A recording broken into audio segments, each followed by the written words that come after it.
Hello student, आज की class में हमारा टॉपिक है पोलराइजेशन। पोलराइजेशन तो हम इस टॉपिक में पोलराइजेशन ऑफ ए वेव के बारे में पढ़ेंगे। लेकिन पोलराइजेशन पढ़ने से पहले हमें यह पता होना चाहिए अनपोलराइज्ड वेव क्या होती है। तो एक ऐसी वेव जिसकी वाइब्रेशंस सभी पॉसिबल डायरेक्शंस में हो, मींस 0 to 360 डिग्री जिसकी वाइब्रेशंस पॉसिबल हो, उसको अनपोलराइज्ड वेव कहते हैं। और अगर उसकी वाइब्रेशंस को हम एक पर्टिकुलर डायरेक्शन में रेस्ट्रिक्ट कर दें, मींस वाइब्रेशंस एक पर्टिकुलर डायरेक्शन में तो होंगी और बाकी सभी डायरेक्शंस में उसकी वाइब्रेशंस ब्लॉक कर दी जाएंगी, तो उसको हम कहेंगे पोलराइज्ड वेव। उसको हम कहेंगे पोलराइज्ड वेव और इस प्रोसेस को कहते हैं पोलराइजेशन। फॉर एग्जाम्पल, जैसे आपके पास ऑर्डिनरी लाइट है, तो लाइट वेव इलेक्ट्रोमैग्नेटिक वेव है। तो इलेक्ट्रोमैग्नेटिक वेव में इलेक्ट्रिक और मैग्नेटिक फील्ड होता है। तो अगर इलेक्ट्रिक फील्ड की वाइब्रेशंस ऑल पॉसिबल डायरेक्शंस में है, मींस 0 to 360 डिग्री है, तो वो अनपोलराइज्ड लाइट वेव है। लेकिन अगर आप किसी तरह इलेक्ट्रिक फील्ड की वाइब्रेशंस को आप एक पर्टिकुलर डायरेक्शन में रेस्ट्रिक्ट कर दें, मींस इलेक्ट्रिक फील्ड एक पर्टिकुलर डायरेक्शन में तो वाइब्रेट करेगा, लेकिन बाकी सभी डायरेक्शंस में उसकी वाइब्रेशन ब्लॉक हो जाएंगी, तो उसको हम कहेंगे पोलराइज्ड लाइट वेव। ओके, तो चलिए अब मैंने जो आपको बताया है वो डेफिनेशन हम लिखते हैं। तो पोलराइजेशन क्या है? The phenomena of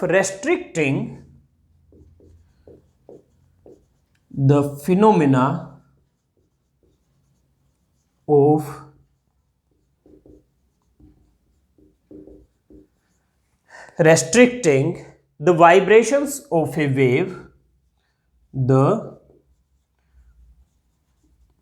vibrations of a wave in a particular direction, in a particular direction, in a plane perpendicular to direction of propagation of wave, direction of propagation of wave is called polarization of wave, is called polarization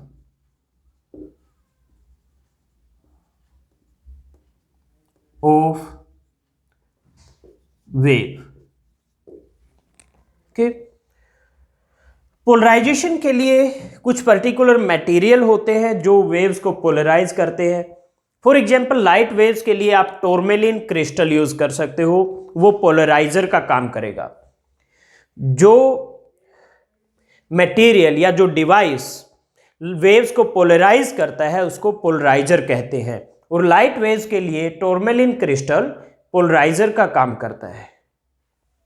okay, A tourmaline crystal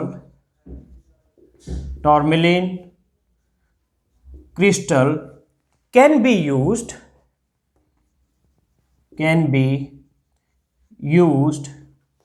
to polarize light waves,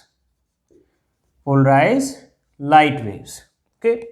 अब हम diagram से show करेंगे कि किस तरह से waves को polarise किया जा सकता है यूजिंग ए पोलराइजर। ओके, तो मैं ये लाइन इरेज कर देता हूं। मान लीजिए आपके पास ये एक सोर्स ऑफ लाइट है यहां पर, तो इससे जो लाइट वेव्स एमिट होंगी उनकी वाइब्रेशन सभी डायरेक्शंस में होंगी इस तरह से। ओके, सभी डायरेक्शंस में पॉसिबल होंगी। मैं इनको इस तरह से रिप्रेजेंट करता हूं कि एक तो ये डायरेक्शन मैंने शो कर दी, ओके, और बाकी सभी डायरेक्शंस को मैंने ऐसे डॉट से शो कर दिया। एक डायरेक्शन ये वाली वर्टिकल, ये मैंने ऐसे शो कर दी, बाकी डायरेक्शंस को इस डॉट से शो कर दिया। और अब मैं इसको एक पोलराइजर से पास करता हूं। ये पोलराइजर है, ये पोलराइजर टूरमैलिन क्रिस्टल हो सकता है। तो इस पोलराइजर में क्या स्पेशलिटी है, इसमें एक वर्टिकल एक्सिस होता है, इसका ये एक एक्सिस होता है जिसको इसका ट्रांसमिशन एक्सिस या क्रिस्टलोग्राफिक एक्सिस कहते हैं। ट्रांसमिशन एक्सिस या क्रिस्टलोग्राफिक एक्सिस कहते हैं इस डॉटेड लाइन को, वर्टिकल डॉटेड लाइन को। तो इसकी स्पेशलिटी ये है पोलराइजर की कि जो वाइब्रेशंस इसके पैरेलल होंगी उनको तो ये पास कर देगा और बाकी सभी को ब्लॉक कर देगा। तो यानी इसके बाद आपको पोलराइजर से पास करने के बाद जो लाइट मिलेगी उसमें सिर्फ जो कंपोनेंट इस डॉटेड लाइन के यानी इस ट्रांसमिशन एक्सिस के पैरेलल हैं सिर्फ वो पास होंगे। बाकी कंपोनेंट जो बाकी जितने भी कंपोनेंट हैं वो सभी ब्लॉक हो गए। तो ये क्या है, ये अनपोलराइज्ड लाइट है, ये अनपोलराइज्ड लाइट है और ये पोलराइज्ड लाइट है, पोलराइज्ड लाइट, ओके। और ये है पोलराइजर। अब जब भी कोई लाइट, अनपोलराइज्ड लाइट किसी पोलराइजर पर फॉल करती है तो जो पोलराइज्ड लाइट है उसकी इंटेंसिटी अनपोलराइज्ड की हाफ होती है। मान लीजिए ये अनपोलराइज्ड लाइट है, इसकी इंटेंसिटी अगर आई नोट है तो इस पोलराइज्ड लाइट की क्या होगी, I nought by 2। Polarised light की इंटेंसिटी अनपोलराइज्ड की इंटेंसिटी का हाफ होती है। क्यों होता है वो हम नेक्स्ट टॉपिक में आगे डिस्कस करेंगे, ओके। तो ये आप लिख भी सकते हैं, when unpolarised light is incident, when unpolarised light is incident on a polarizer,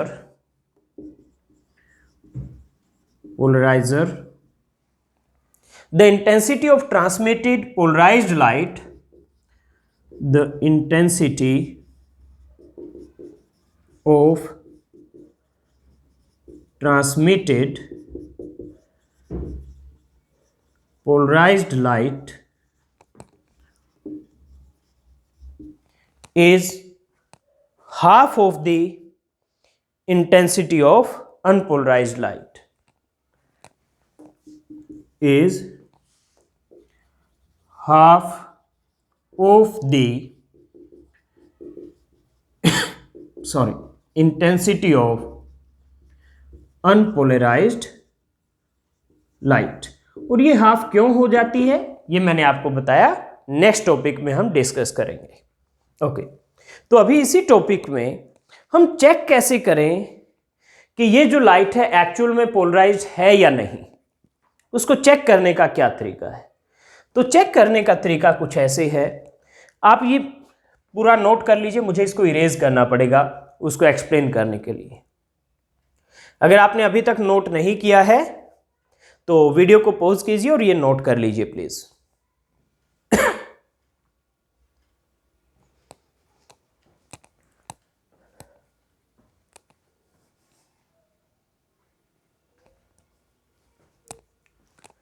तो चलिए मैं अब इसको इरेज कर देता हूं।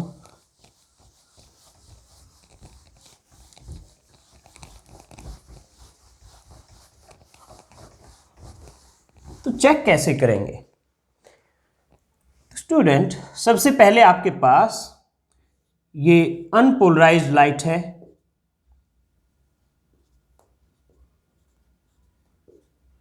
ये अनपोलराइज्ड लाइट है सोर्स से। हमने इसको इस तरह से शो किया कि ये एक वाइब्रेशंस तो ये वर्टिकल हमने शो कर दी और बाकी सभी वाइब्रेशंस को इस डॉट से हमने रिप्रेजेंट कर दिया। फिर क्या किया आपने, यहां पर एक पोलराइजर रख दिया ये क्या है? ये है पोलराइजर P, पोलराइजर P।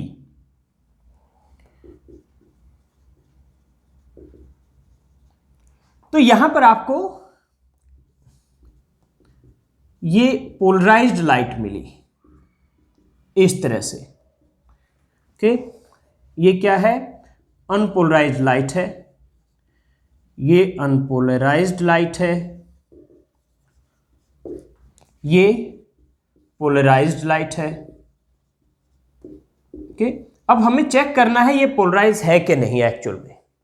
तो क्या करते हैं, इसके लिए एक और हम डिवाइस यूज करते हैं जिसको कहते हैं एनालाइजर।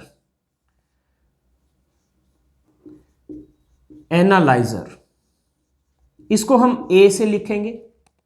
एनालाइजर में भी ये एक ट्रांसमिशन एक्सिस होता है जो मैंने वर्टिकल डॉटेड लाइन से शो किया है।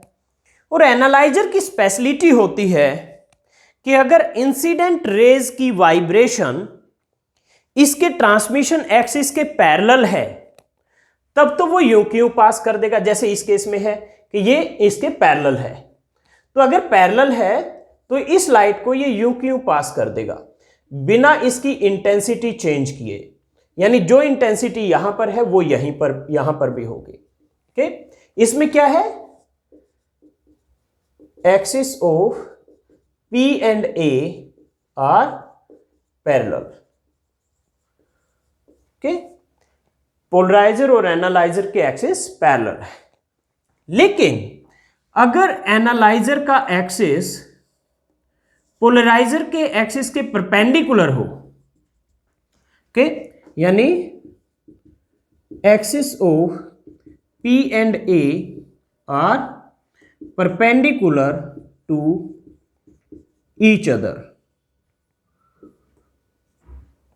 अगर पोलराइजर और एनालाइजर के एक्सिस ये वर्टिकल लाइन से ये ट्रांसमिशन एक्सिस ऑफ पोलराइजर है, ये ट्रांसमिशन एक्सिस ऑफ एनालाइजर है। अगर ये परपेंडिकुलर है तो यहां पर आपको कोई लाइट नहीं मिलेगी, कोई भी लाइट नहीं मिलेगी। तो अगर ऐसा होता है तो आपकी लाइट पोलराइज्ड है। ओके, तो आप इसको लिख सकते हो, when polarizer and analyzer are placed such that their crystallographic axis, ये जो ट्रांसमिशन एक्सिस है इसको क्रिस्टलोग्राफिक एक्सिस भी कहते हैं, crystallographic axis are parallel to each other, then polarized light is transmitted through the analyzer without any change in intensity. And if axis of polarizer and analyzer are perpendicular to each other, then no light is obtained through A. Okay, तो चलिए हम लिखते हैं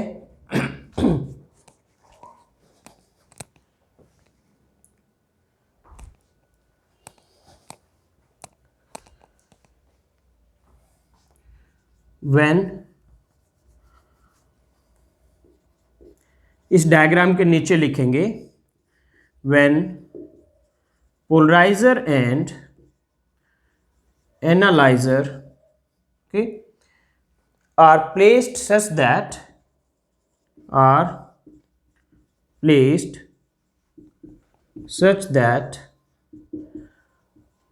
their crystallographic axes are parallel to each other,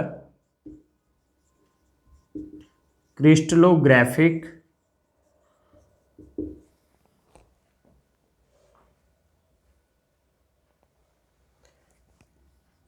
axes are parallel to each other,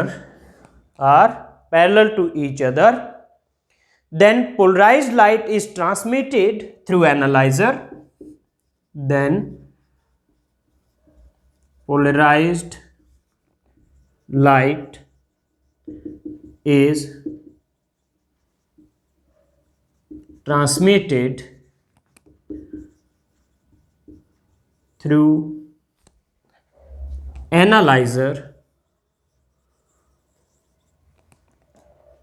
without any change in intensity, without any change in intensity.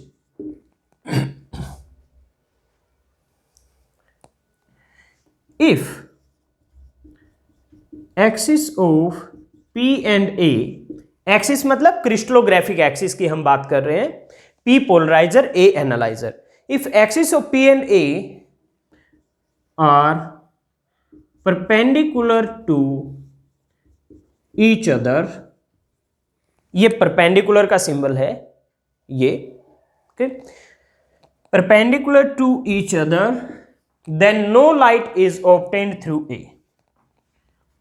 Then no light is obtained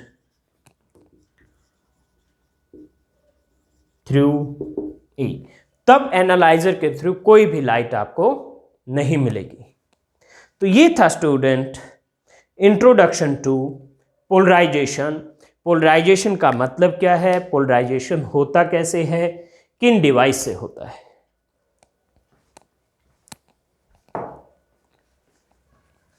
अब मैं इसको erase कर देता हूं.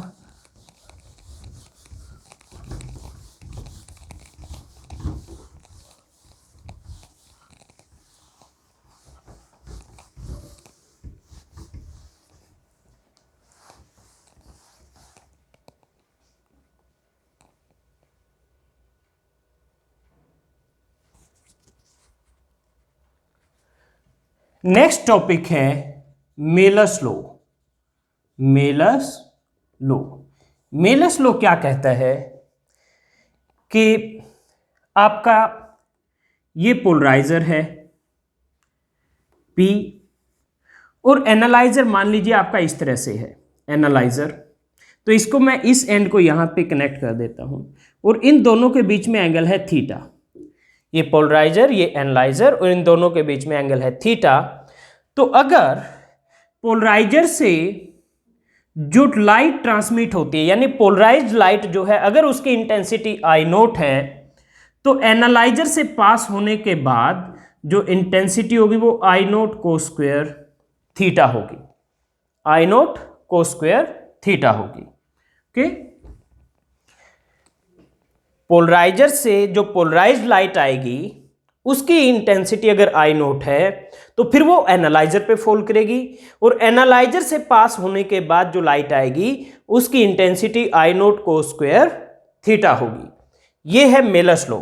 थीटा क्या है? Theta है angle between transmission axis of polarizer and analyzer. Okay, तो चलिए लिखते हैं हम मेलस लॉ को. It states that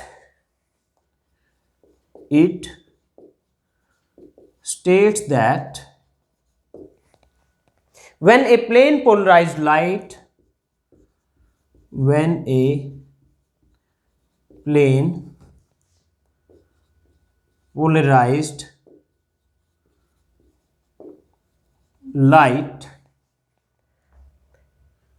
is passed through an analyzer, is passed through an analyzer, when a plane polarized light is passed through an analyzer, then the intensity of the transmitted light,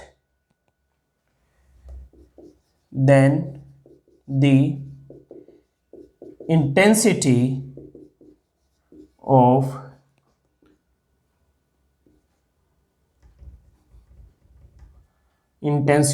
light transmitted by analyzer varies directly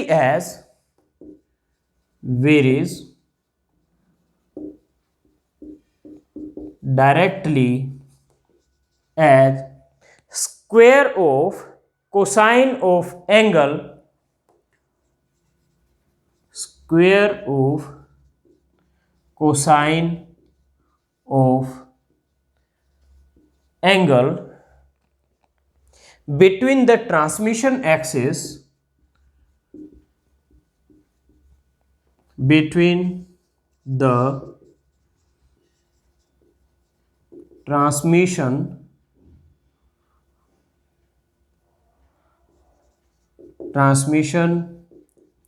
axis of polarizer and analyzer. Polarizer and analyzer. Okay, तो ये कहता है कि ये जो intensity यहाँ पर I होगी after transmission through analyzer, it is proportional to cos square theta. Okay, और I equal to I naught cos square theta. तो ये है आपका मेलर्स लॉ. तो ये इंटेंसिटी I है जो I naught cos square theta के इक्वल होगी. आई नोट क्या है? Intensity of polarised light transmitted by polarizer. अगर आपने इसको आई नोट बाय 2 लिया तो यहां आई नोट बाय 2 को स्क्वायर थीटा हो जाएगा. अगर आपने इसको आई नोट बाय 3 लिया तो यहां आई नोट बाय 3 को स्क्वायर थीटा हो जाएगा. और अगर आपने इसको यहां आई नोट लिया है तो ये I naught cos square theta हो जाएगा. ओके, यहां थीटा क्या है? Angle between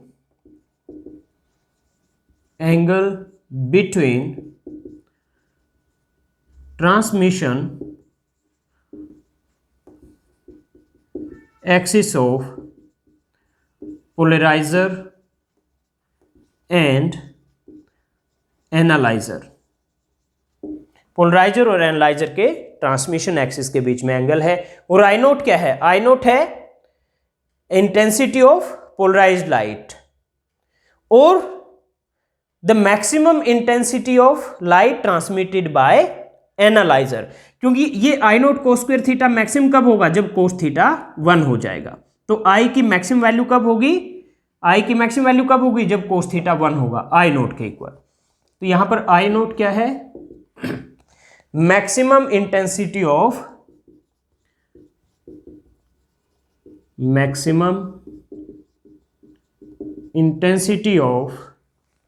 light transmitted by analyzer. Light transmitted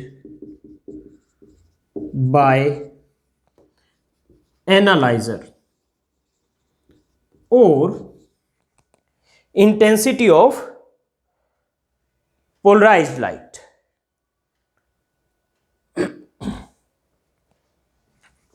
Intensity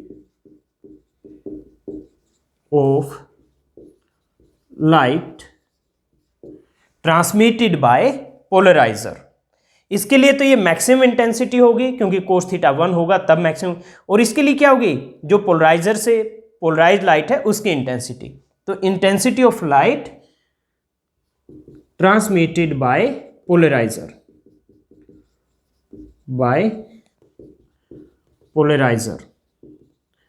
okay.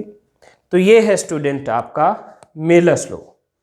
अब हम इसको प्रूव भी करेंगे. कैसे प्रूव करेंगे? तो यहां साथ में इधर प्रूफ शुरू करते हैं. मान लीजिए जो पोलराइजर ने लाइट पोलराइज की, इधर ट्रांसमिट की, उसका एम्पलीट्यूड ए है. तो इसको दो कंपोनेंट में हम रिजॉल्व कर सकते हैं. तो in the direction of analyser axis उसका कंपोनेंट होगा ए कोस थीटा. ये ए कोस थीटा. ओके,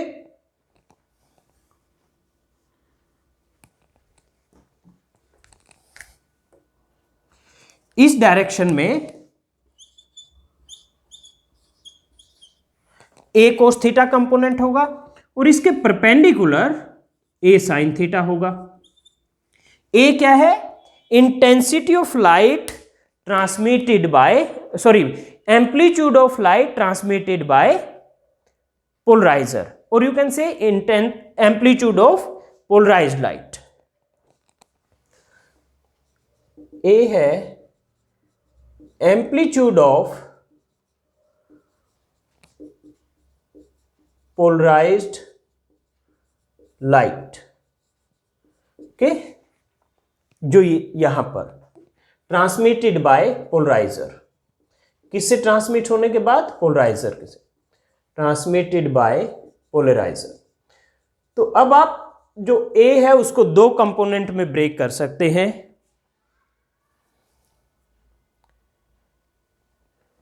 ओके, तो amplitude A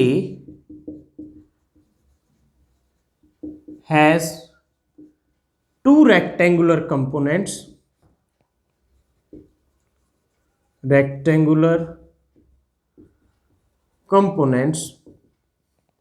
number one, a cos theta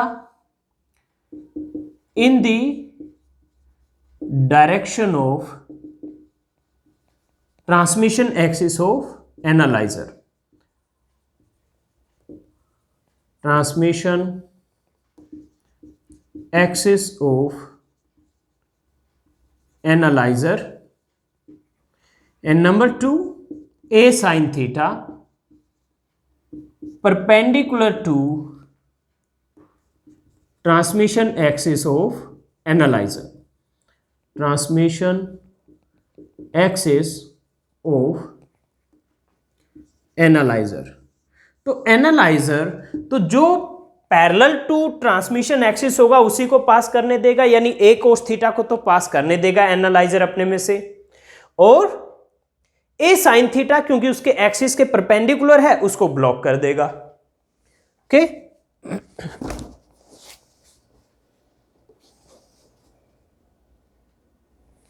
okay, so only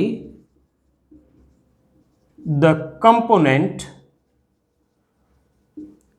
a cos theta will pass through analyzer।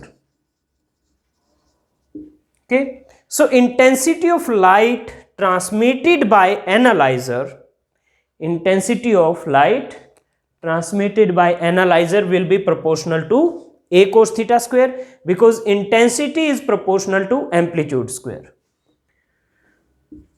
So intensity I, light, intensity of light transmitted by analyzer I will be proportional to a cos theta square। okay, तो I equal to k a square cos square theta, k क्या है? Constant of proportionality. I equal to I naught cos square theta. Okay, तो I note क्या है यहाँ? के a square, के a square. ए क्या था? एम्पलीट्यूड ट्रांसमिटेड बाय पोलराइजर, तो के ए स्क्वेयर क्या होगा? इंटेंसिटी ट्रांसमिटेड बाय पोलराइजर, और maximum intensity transmitted by analyser. तो ये जो आई नोट है इसकी वैल्यू ये आएगी। ओके, तो हम यहां लिखेंगे where I naught equal to k a square, और आई नोट क्या है? आई नोट ये चीज है। Okay, intensity of light transmitted by polariser और maximum intensity of light transmitted by analyser, क्योंकि अगर ये कोस स्क्वायर थीटा 1 हो गया तो आई क्या होगा? मैक्सिमम हो जाएगा आई नोट के इक्वल। ओके,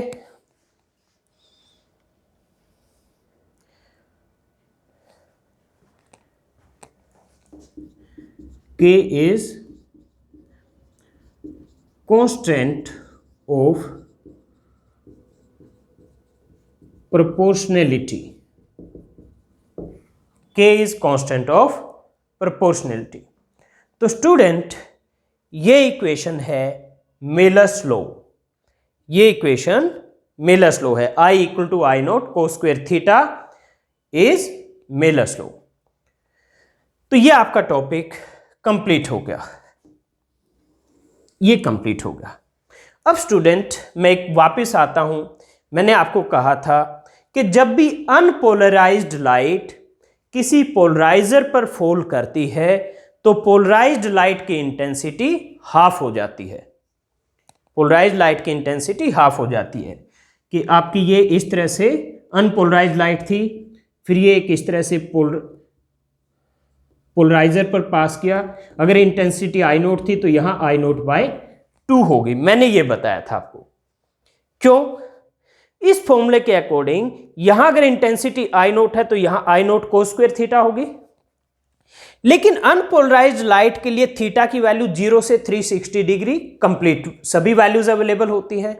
तो यानी यहां पर जो इंटेंसिटी होगी वो क्या होगी, इसका एवरेज ले लोगे 0 to 360, आई नोट तो कांस्टेंट वैल्यू है, तो एवरेज किसका लोगे, कोस स्क्वायर थीटा का।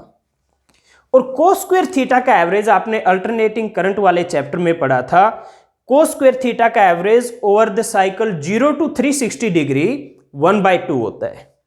तो यानी हो जाएगा I nought into 1/2 equal to I nought by 2।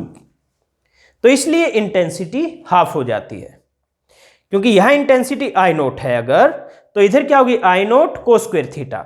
लेकिन थीटा की वैल्यूज तो इसके लिए 0 से 360 सभी अवेलेबल है अनपोलराइज्ड लाइट के लिए। तो आप कौन सी वैल्यू लोगे, तो आप क्या करोगे, एवरेज निकालोगे। और average of cos square theta from 0 to 360 degree is 1/2। ये आपने अल्टरनेटिंग करंट वाले चैप्टर में पढ़ा था। तो इसलिए आई nought into 1/2 I nought by 2। तो इसलिए जब भी अनपोलराइज्ड लाइट किसी पोलराइजर पे फॉल करती है, ये पोलराइजर है, तो उसकी इंटेंसिटी ट्रांसमिशन के बाद यानी पोलराइज्ड लाइट की इंटेंसिटी हाफ हो जाती है of what, of unpolarised light. तो स्टूडेंट, ये था मेलर्स लॉ और पोलराइजेशन। आज की क्लास हम यहीं पर एंड करते हैं। नेक्स्ट क्लास में मिलते हैं आपसे नेक्स्ट टॉपिक के साथ।